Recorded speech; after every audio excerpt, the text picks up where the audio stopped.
a smaller amount than the recipe calls for. But these are called börek, or Turkish phyllo pastries. Parcels. Turkish phyllo parcels. Now I've got some really good quality Israeli feta, or sheep's milk cheese in brine. So it comes like this, and then I've got some of it already crumbled in here. I don't want to put the brine in, so I'm just going to kind of strain it through my fingers like this. In fact, it's got a little straining container inside, which is kind of cool. I didn't realize until just now. And we can just use that. Gosh, I like that. That's really cute. So, I just brought this egg in today for my chickens. It's like they're just not laying. It's too hot, I think. Let me know what you think. If it's too hot for chickens to lay eggs, I think it is. It's been up in the hundreds, so they haven't been too happy about that. So I'm just crumbling this feta for my parcels. And it also requires flat leaf parsley and some good olive oil. So I just picked this parsley from my garden today, and I'm going to cut some of that up, chop it up, and I'll put that in there. That's about a half a cup.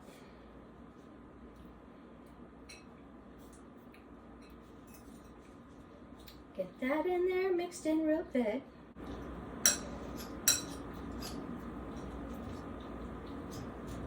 And I thought if you don't have parsley, you could probably substitute spinach, chopped spinach.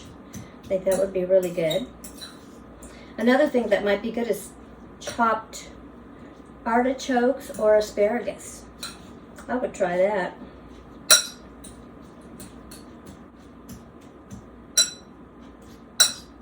So this is what it looks like. It's a lot of parsley. So that's what my dough looks like. My filling, that's my filling. Just one egg, about maybe 3/4 to a cup of feta cheese, and a half cup of parsley. So phyllo dough comes in a roll like this, and I've thawed mine out, and then it's wrapped. Very delicate. Now this calls for 4 sheets of phyllo dough. I'm going to just lay it on the parchment here. And it's very thin. Paper thin. Even more than paper thin. All I need is 4 sheets. And then I'm going to brush some olive oil in between each sheet. So let's see how we do. It says to discard the leftover, but I'm going to save mine because I like to use it for different things. Gosh, I don't know. It's hard just to get one sheet, but we'll lay one down. Put a little olive oil on it. Brush it out. And I've got parchment paper down on my sheet, on my pan. Okay, we'll lay another one down. And I'm getting more than one sheet, so mine probably won't be as delicate a pastry, but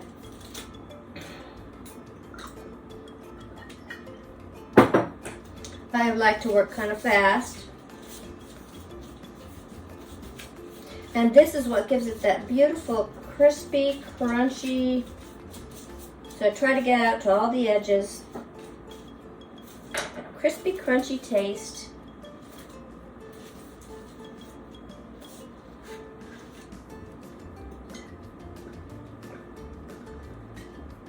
I just kind of make a couple figure eights.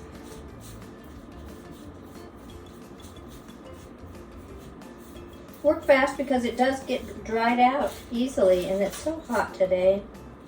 And one more. I know I'm treating it just like paper. Look.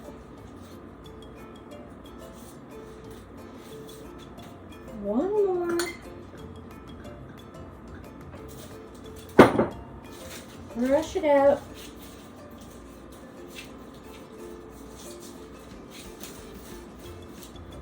I like to get it out to the edges. Okay, now this is my remaining phyllo dough, and I'm going to roll it back up and try to preserve it for another day. It costs a pretty penny because it's a very cool product to use in your cooking.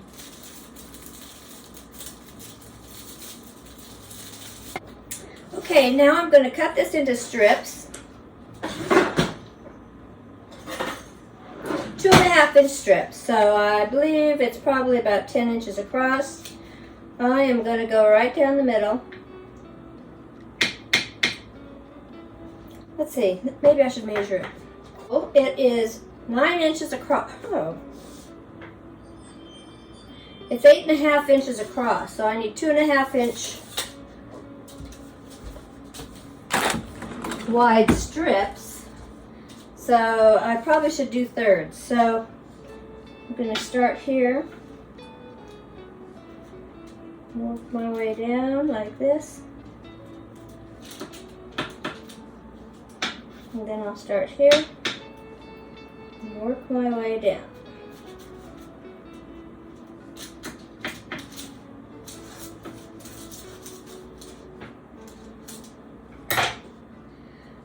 It doesn't say to cut it lengthwise or width, through the width. So,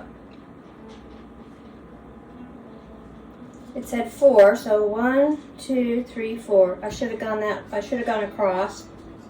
But since I didn't, we're going to work with what we did. You always have to leave room for a mistake or two. You never know when you might make one. So let's see, we're going to do a little thing in there. We're supposed to do triangles. So we're going to fold it into little triangles. You've probably seen something like this in the Chinese food place. I put plenty of olive oil. So that's basically what it looks like. And you put it seam side down, and then we're going to bake it. We'll get a couple more made. I'll probably do another sheet because this says it makes 24, so what I'm doing is probably going to make about 12. Get the triangle going.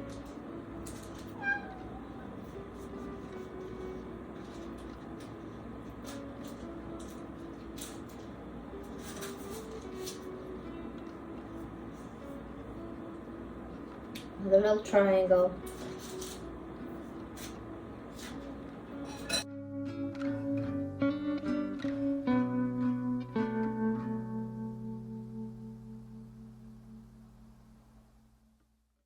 Okay, so I'm going to make some more.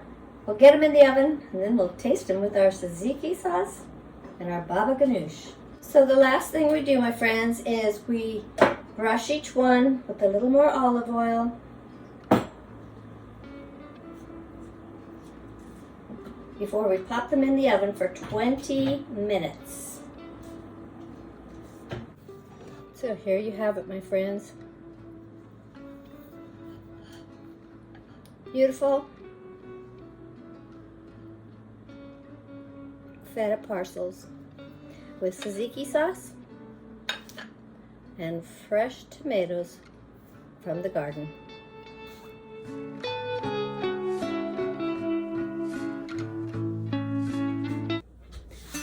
Sometimes the simplest things can make a huge impact. So today I'm going to show you one little designer trick that I love to do. And basically what I do is I look for pretty pots when I'm out shopping, thrifting, wherever. And this one, I don't know how much I paid for it, but and then I'm going to just put some greenery in it and show you how just a little spot of green foliage can soften a corner in any room. First thing I'm going to do is just put a little bit of glue in the bottom of my pot.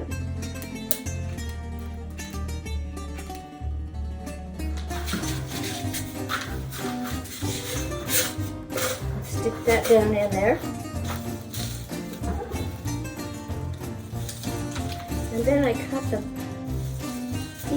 I just get a green bush or green fern, and each little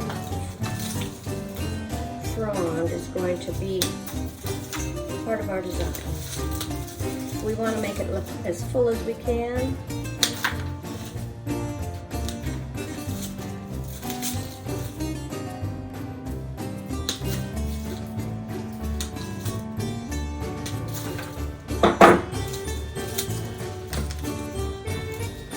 And just take some of the bottom pieces off and just start placing them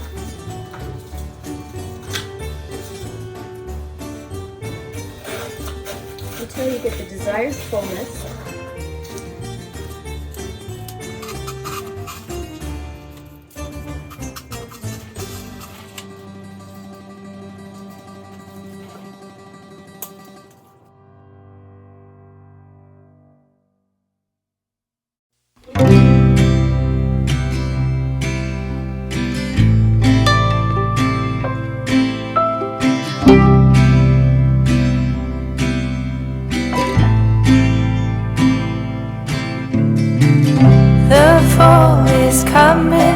I can feel it. Next thing you can do is add some moss in the bottom, but it doesn't really show that much, so you can take this and place it wherever you need to add a little bit of softness, a little bit of color, without overpowering the space. This is like a secondary item that you put around the room to just make it look more, what's the word? To give it some rhythm with the plants. The next thing we're gonna make is baba ganoush, and I'm getting my recipes from Tastes of the Mediterranean. And baba ganoush is an eggplant dip. So, like I said, I was gonna start growing some things for my Mediterranean diet. So I've got these nice eggplants right here that I've taken from the garden. So what it says to do is prick all the sides so there's holes all over, and then we're going to bake it for, let's see, we're going to pierce the eggplant several times with a fork and cook over open flame for 5 minutes. Well, it's about a time like this when I wish I had a gas stove, but I don't. So I'm not going to do that part. But I will place them in a roasting tin and bake for 40 to 43 or 45 minutes until the eggplants are soft and wrinkled. And then we'll drain off any excess and remove the skins. I don't know if I mentioned that I've never been a real fan of eggplant, but I do like baba ganoush. And I want to learn how to make some other eggplant dishes. So I'll be experimenting with some of these. This is the first time I've made this one. It's almost like a live eel or something, you know? It's like a sea creature. So I'll put that in the oven, bake it for 45 minutes. Then we'll get started with the dip. The name baba ganoush is roughly translated as poor man's caviar. So it should be good. So here we are the next day, and I'm making the baba ganoush. So I'm sure you wanted to see me skin and gut those eggplants, but it was a dirty job. Somebody had to do it, but I just didn't want to film it. So I've got it in my little mini colander, my mini food processor, and I'm going to add 3 cloves of garlic,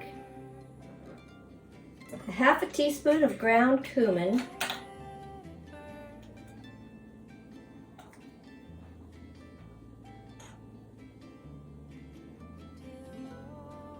it calls for a pinch of cayenne pepper, which I don't have. We'll use chili. That's what we'll use. Some chili. Some hot chili. We'll just do a dash of chili. A third of a cup of lemon juice. That's about a third of a cup. Dump that in there. And 2 tablespoons of tahini. And tahini is basically ground up sesame seeds.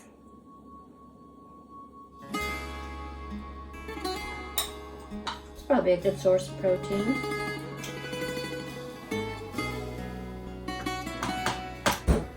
And a little bit of pepper, salt and pepper.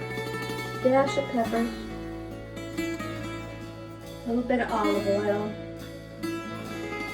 Kind of 1.5 tablespoons. And then I'll just take it over and hook it up and blend it. Okay, I've got that all blended. It also called for 1 tablespoon of chopped flat leaf parsley, which I used all my parsley, except I had some dried, so I used the dried. It smells nutty, it smells delicious.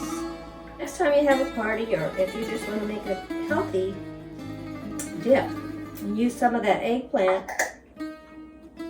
this makes a nice dish. Let me see, I'll taste it.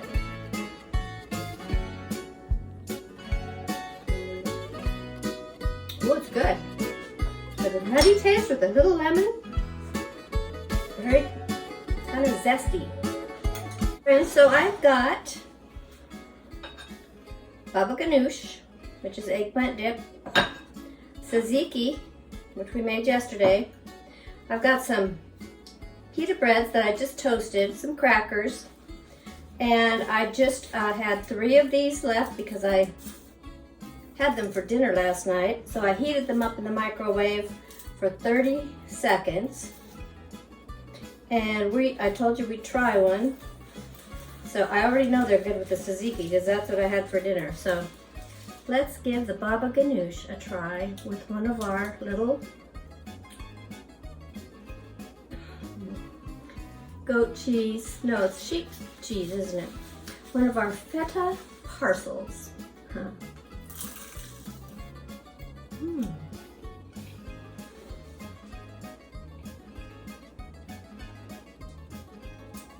That's delicious.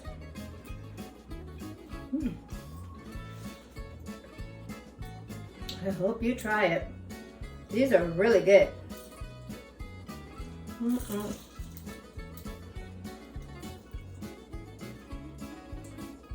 Very tasty.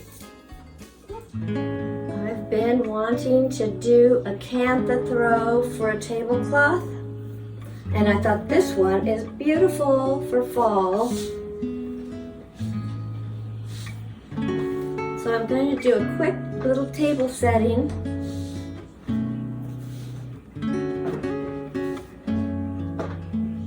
Using my rush placemats, my white cottage plates,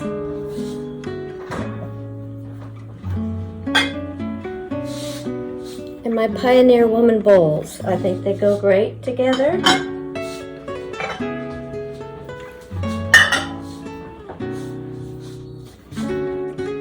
This is an easy way to give your home a festive flair for fall, or any time of year really. And you're gonna just use simple things you have around the house. Look for things with vibrant colors like this. And then I've got a couple of candlesticks here. Nothing too fancy. It's still going to be very casual, yet inviting. Let me get a lot of beautiful, colorful napkins. So I think I'll just choose a few from here that will work with our table. Got the orange, the blue,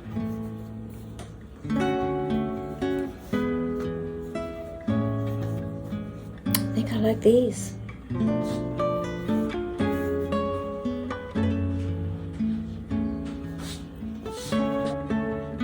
Set the napkins with contrasting colors.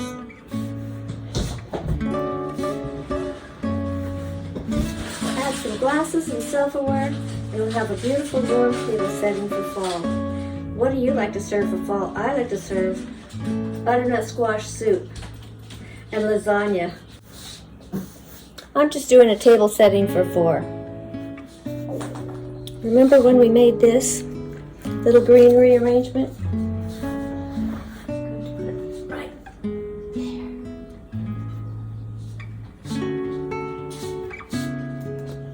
I think we'll put this on the table for a little bling.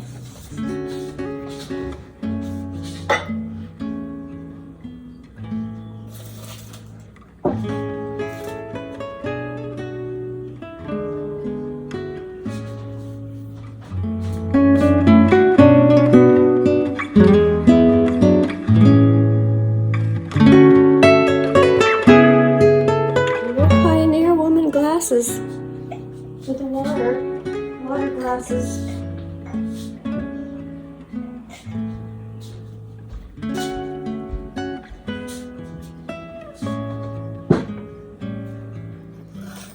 Some little dishes from Spain for condiments.